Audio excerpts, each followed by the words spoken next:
Samantala, ilan sa magigiting nating mga kawal na kamitang karangalan bilang Outstanding Soldiers of 2013 mula sa Metrobank Foundation.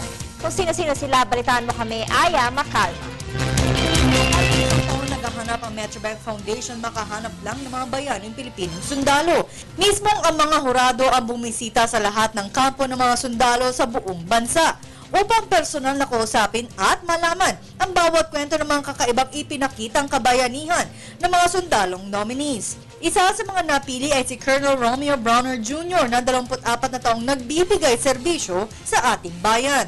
Nakita ng mga hurado kay Brawner ay ang matagumpay na operasyon ng militar laban sa ilegal na droga, mga ilegal na armas, madakip ang mga matataas na leader ng mga rebeldeng grupo, pag-recover ng mga armas at pagbaba ng bilang ng insurgency sa Eastern Visayas at Caraga Region.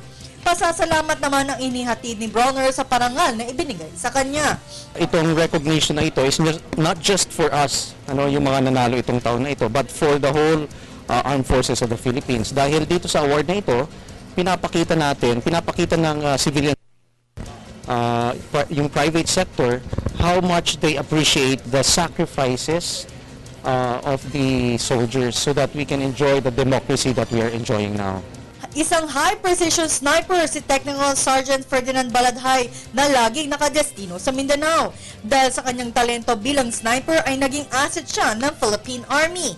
Dahil sa kanya nakalaya ang 13 hostages noong 2001. Bukod dyan, kasama siya sa military operation sa paggugub ng mga malalaking kampo ng rebelde sa Mindanao. Ayon kay Baladhay, nagpapasalamat siya sa karangalang iginawad ng civilian organization. Anya, iba ang pakiramdam kapag mula sa civilian sector ang nagbibigay sa kanila ng award. Proud ako and I'm honored kasi napansin ng civilian sector yung mga kasundaluhan, yun yung kwan. At yun nga, nung manalo rin ako dito, inikayat ko rin yung ibang sundalo na mag-join. Ilalaan ni Balahajay sa kanyang pamilya ang napanalo ng premyo. Bukod sa karangalang mapabilang sa Top Outstanding Soldier for the Year, ay makakakuha ng 300,000 piso ang lahat ng mga nanalo. Para sa telebisyon ng Bayan, Aya Macalma.